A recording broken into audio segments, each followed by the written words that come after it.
E sobre essa força aí do agronegócio, a União Europeia prevê a lei antidesmatamento já para começar no final deste ano. O governo federal pediu um adiamento. De um lado, os produtores rurais, eles questionam todos os parâmetros ali que eles estão usando. Isso pode atrapalhar a exportação de produtos brasileiros, né, para a União Europeia a partir já do final desse ano. Como é que você vê esse pedido do governo federal para esse adiamento, né, para essas sanções? E como é que você vê as sanções e o que o governo de São Paulo tem feito para ajudar os produtores a seguirem essas novas normas para continuar exportando para a União Europeia? O que a gente precisa falar da União Europeia é que esse bloqueio ambiental que eles estão colocando, na verdade, é um bloqueio comercial travestido de bloqueio ambiental. Então, eles não querem essa competição com o Brasil, porque o nosso agro é muito mais competitivo e muito mais sustentável que o deles. Então, eles falam que é um bloqueio ambiental travestido de bloqueio comercial. Então, a gente precisa o quê? Mostrar para eles a verdade, e é o que a gente tem feito através do CAR, aqui em São Paulo, e de uma plataforma que a gente tem, que foi inovadora, ganhou prêmios mundialmente, que é o Rotas Rurais.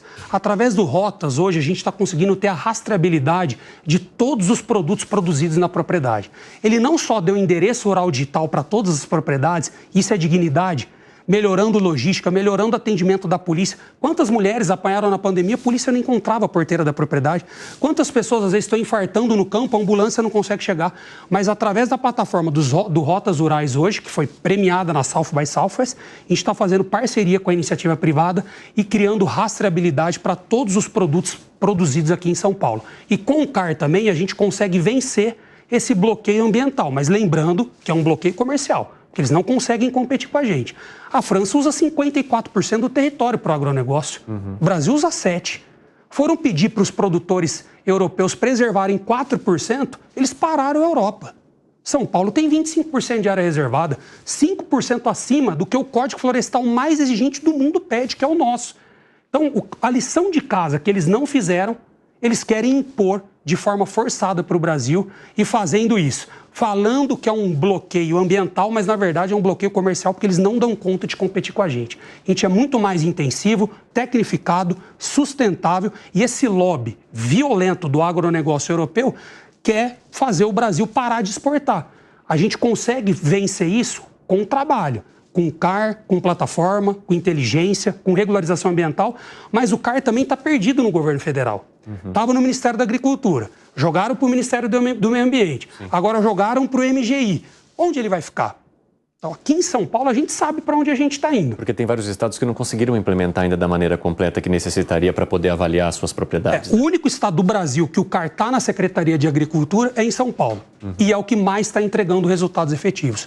A gente recebe comissões de secretários estaduais semanalmente, mensalmente, comissões internacionais e através do CAR e dessa plataforma do Rotas Rurais, a gente vai conseguir provar, na verdade, provar algo que eles já sabem para a União Europeia, que nós somos o agro mais sustentável do mundo, na agricultura e na pecuária. A pecuária de São Paulo está dando exemplo para o mundo. De cada 10 quilos de resíduos usados em confinamentos, 8,8 são resíduos de agroindústrias. A gente tem uma economia circular violenta. O gado mais precoce do Brasil está em São Paulo, por causa dos confinamentos. Quanto mais precoce o gado é, mais sustentável ele é. O dejeto dos bois compostados voltam como adubo para a lavoura ou estão queimando nas caldeiras das usinas para produzir biogás e biometano. Quem tem essa economia circular no mundo, gente? Agora, secretário, o senhor entende que a maneira como o governo federal e o Ministério da Agricultura lidam com essa situação é suficiente? Não vejo que é suficiente. A gente está chegando na COP30, que vai ser realizada aqui no Brasil. A gente precisa de uma forma clara. O que nós vamos mostrar? Sem narrativas, de forma planejada, de forma organizada, com todos os estados. E essa articulação precisa ser melhor realizada. O G20, estamos perdendo a oportunidade. Em feiras internacionais. Eu fui para a COP em Dubai, as pessoas ainda não acreditam a potência ambiental que o Brasil é. Falam que a cana-de-açúcar concorre com a produção de alimento, mentira, não se certificam da qualidade do biometano, eles ficam criando bloqueios ambientais, mas na versão travestidos, porque na verdade são bloqueios comerciais, é lobby contra o nosso agronegócio. Vai lá, David. Mas isso também não se dá muito por questões de avaliações da própria ONU, que gera também dados de insegurança alimentar no Brasil, onde diversas pessoas passam fome. E aí é uma narrativa contrária ao agronegócio também, de às vezes desenvolver tecnologias para a produção de combustível, por exemplo? Hoje, aqui em São Paulo, a gente tem quase 5,5 milhões de hectares de pastagem degradada para transformar em área produtiva. O Brasil importava alimentos e hoje é um grande exportador em poucos anos. Isso não vai parar de crescer por tecnologia, por conectividade, por irrigação, por programas ambientais, como tudo que eu estou te falando.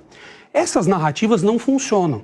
Hoje, o Brasil é um país que produz muito, exporta muito e gera muita receita e emprego. Agora, a gente precisa, com planejamento, com discurso adequado, com os números, com plataformas, com regularização ambiental, com regularização fundiária, mostrar para o mundo o que a gente está fazendo aqui. Porque quando a narrativa é repetida muitas vezes, ela se torna uma verdade. E quando a gente compara numericamente com qualquer país do mundo, pode vir quem quiser, o Brasil de longe é muito mais sustentável. Como o presidente Lula falou que o agro brasileiro é o que mais usa agrotóxico no mundo. Mentira, não estudou. Olhou a quantidade, o volume total. Não olhou que aqui nós temos 3 safras e a maioria do mundo é uma safra. Não olhou os milhões de toneladas que a gente produz. Se ele comparasse por safra e por milhões de toneladas produzidas, o Brasil estava longe do primeiro lugar. E o produtor não usa defensivo porque ele quer, ele usa porque ele precisa. É segurança alimentar. Se eu não usar no milho, a cigarrinha vai acabar com o meu milho. Se eu não usar no algodão ou na cana, o bicudo vai acabar com o algodão e com a cana. Se eu não usar na laranja, o psilídeo, o greening vai acabar com a laranja. E as novas moléculas que são colocadas no mercado são testadas por 20 anos. São 200 mil moléculas para a gente lançar uma.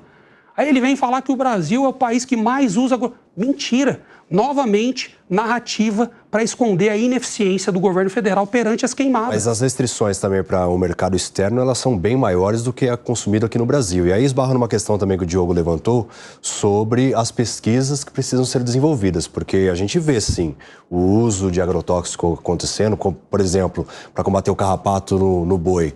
Banhos de carrapaticidas cada vez mais presentes. E aí, se tivesse uma pesquisa de predadores naturais ou de mecanismos de ações que estimulem um meio mais natural de tratamento, com certeza essas narrativas também não ganhariam força, né, secretário? Mas a gente tem uma pesquisa dessa hoje dentro do Instituto Biológico, um carrapaticida natural, que tem resultados práticos comprovados e a gente em breve está para lançar isso, aqui no Instituto Biológico de São Paulo. Os bioinsumos, os biofertilizantes têm crescido 30% ao ano. É um novo potencial econômico para o Brasil. E a gente tem tudo para produzir isso aqui e ficar cada vez menos dependente de adubos e da indústria de fertilizante internacional. Mas as novas moléculas que a Europa está usando não foram validadas aqui ainda no Brasil. Falar, o Brasil usa o que não é usado na Alemanha, porque lá já foram aprovadas novas moléculas. E aqui o prazo da Anvisa é muito rigoroso. E ele fica criticando e jogando contra a Anvisa, que é um órgão extremamente sério. Agora, a gente não pode criar narrativas e discursos falsos, sem dados científicos, para criar uma cortina de fumaça para esconder a ineficiência do governo federal. Fala, Diogo. Eu queria insistir um pouco nesse assunto, porque, como bem disse, recentemente o presidente Lula falou também que nós temos alguns produtos que só aqui são usados. A minha percepção é que quanto melhor usados os defensivos, menos área plantada precisaremos. Mas, afinal, por que o presidente Lula insiste tanto que nós estamos liberando produtos demais? Não seria um problema para o Brasil no futuro isso? Seria um problema. E quando você cruza os dados de todos os produtos usados no Brasil com todos que são usados no mundo, somente um é usado exclusivamente aqui no Brasil. Somente um. E é o que eu disse. Por que na Europa usam outros? Porque lá já tem moléculas mais modernas. Já superaram as moléculas que a gente usa aqui. E para o produtor rural, o custo é altíssimo para ele aplicar defensivo. Você acha que ele quer comprar, quer gastar diesel, mão de obra para ficar? Se não tivesse o problema das pragas, isso é questão de segurança alimentar, gente. E testes são realizados, são 20 anos de pesquisa para vir falar em público uma inverdade.